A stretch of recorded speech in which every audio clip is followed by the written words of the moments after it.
Yes, very much. My slides are visible. Yes, sir. Yes, sir. Yes. Yes, sir. We can see the water. So, respected sir, these topics I have chosen to give a overview the how the things are coming in the next 5 or 10 years, and how much burden we have to take as an echocardiographer to find out what is the problem in this patient. See, at the moment, the total case scenario is total case at the moment today is 15 crores, and total case India is more than 2 crores. But important fact I want to remember, this total case recovered is almost 14 crore, and in India is near about 2 crores. And we do not know how many recovered patient will come. But importance is that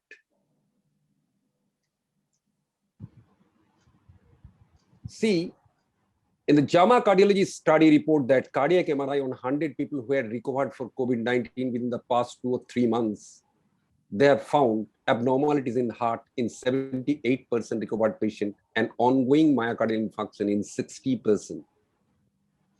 The same study found high levels of blood enzymes, troponin, an indicator of heart damage. And 76% of the patient tested, although heart function appeared to be generally preserved, most patients in the study had not required hospitalization. We know these are the few things I like to highlight. There are multiple pathways to myocardial injury, like type 1 or type 2 myocardial infarction, myocarditis, vasculitis.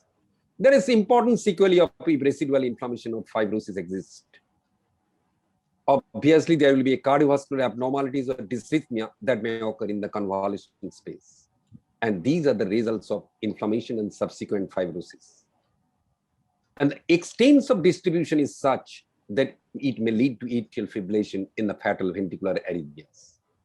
In a nutshell, these are the major cardiac complications like arrhythmia, myocardial injury with troponin elevation, STEMI, myocarditis with systolic dysfunction, pericarditis, myopericarditis, pericardial effusion tamponade, and the pulmonary embolism. And these are the ways of how this lung and heart injury happens, either by direct myocardial infarction or oxygen supply demand imbalance, which we call a type 2 MI, inflammation-related injury, microvascular thrombosis, coronary plaque rupture, and the stress cardiomyopathy. Also, a few cases of fulminant. This is a case of fulminant myocarditis, just a few cases. And this is a case of one case of Takashima cardiomyopathy, what Dr. Roxy was talking about. It can happen even in COVID. There is a pericardial effusion, and even you can see the tamponade. Even now, a few cases we can see of the pulmonary embolism. There is indirect evidences of pulmonary embolism. So these are the things we are fighting throughout the world. But early detection and intervention is not very difficult in overt clinical cardiac disease. But we are concerned with the subclinical disease, particularly after the COVID recovery, or who are the survivor of COVID-19. Why this subclinical myocardial disease is important? Because if you can recognize early, there are many cardioprotective drugs or mineralocortical antagonists, beta blockers, statins we can give to prevent the complication.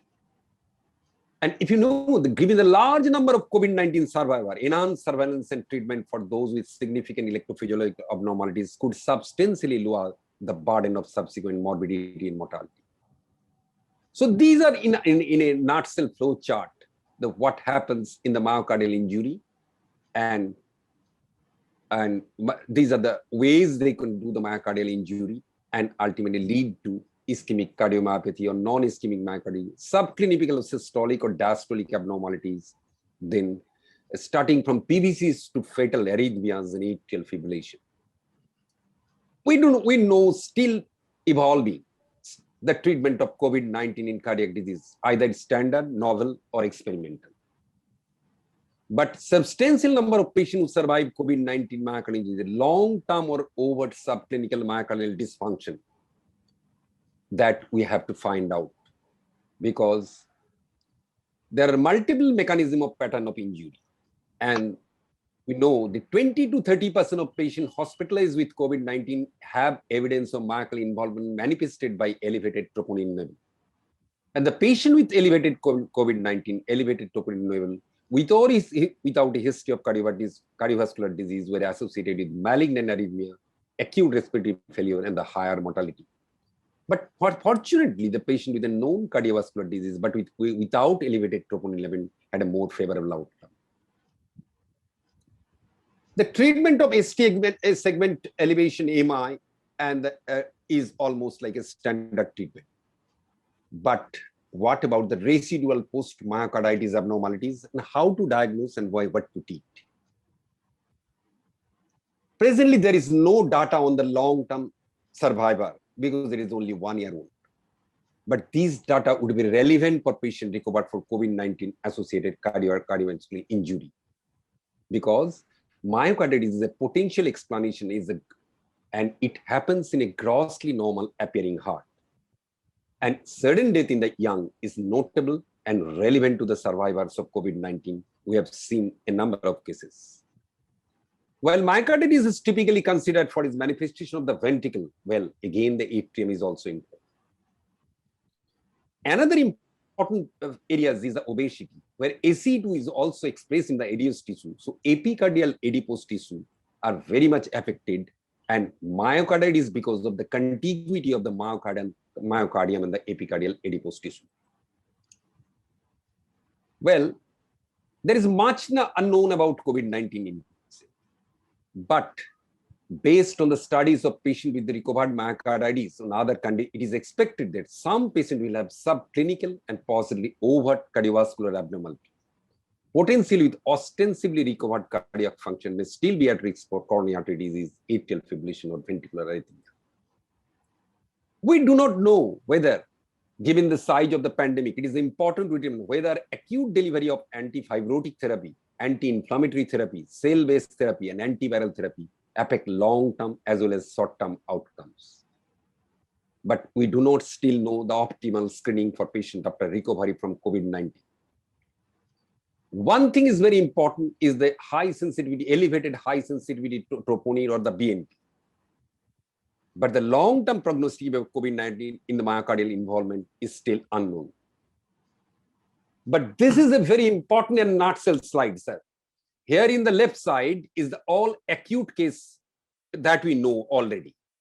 But here is the right side, that is in the convalescent phase of 2 to 6 months, is monitoring is extremely essential. Where first we do the ECG and the normal echo. Consider monitor depending on symptom. Consider patient for any other cardiac risk factors. If it is abnormal, then we have to resort to 2 important investigations. One is the echo with strain, and second is the LG MRI scan. If these 2 are abnormal, then obviously there will be these are the subset of patients are more prone to danger.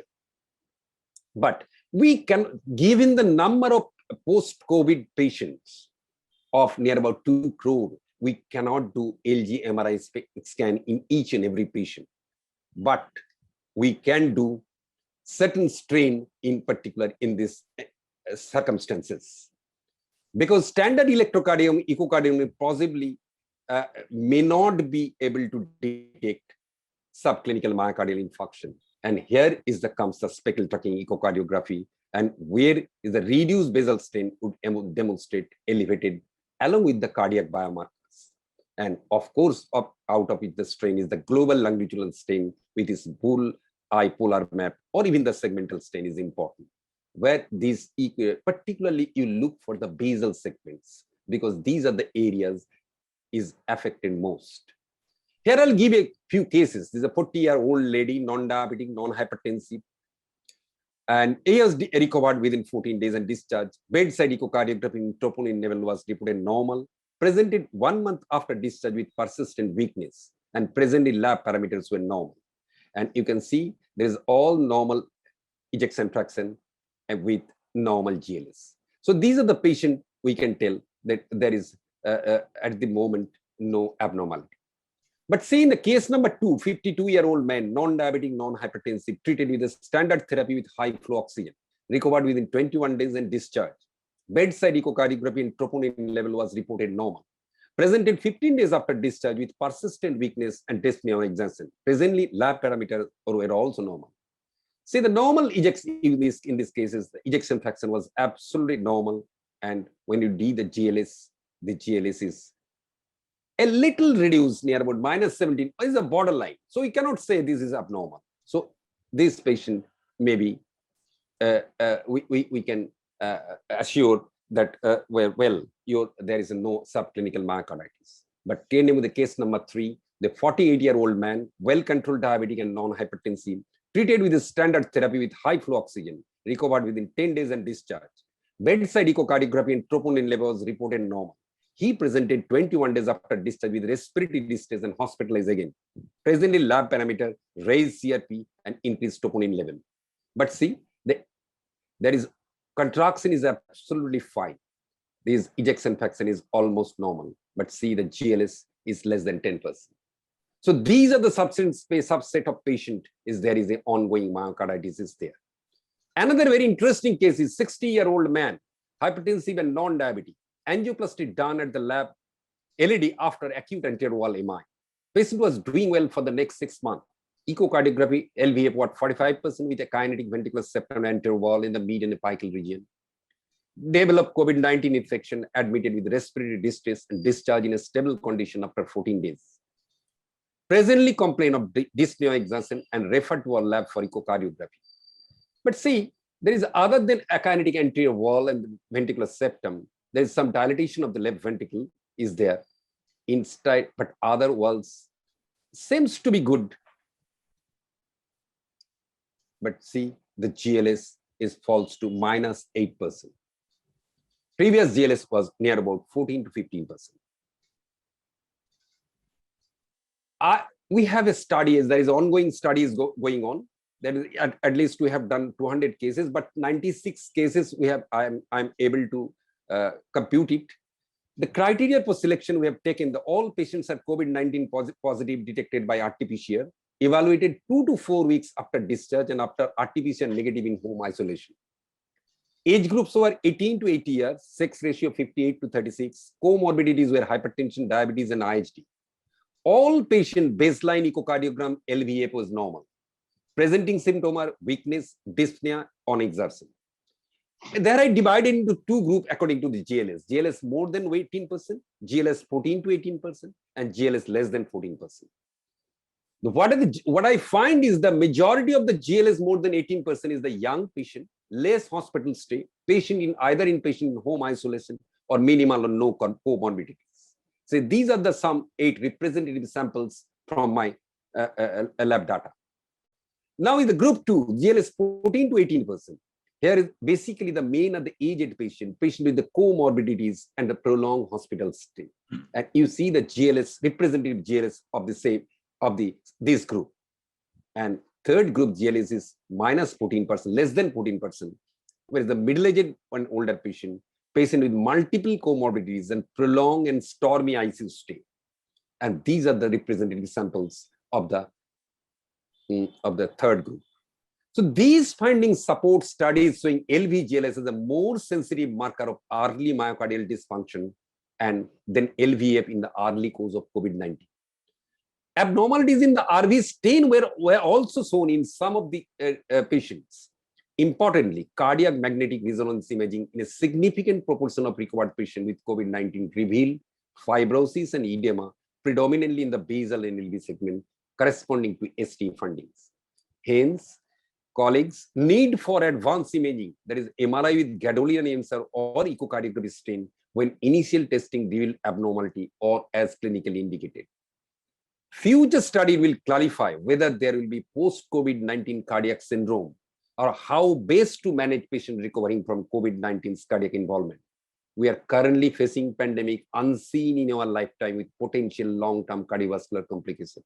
And sir, now is the time for action plan appropriate registries and clinical studies to assess the incidence and significance of potential mid and long-term cardiac abnormalities and dysrhythmias with the hope and promise to mitigate these long-term sequelae. Thank you.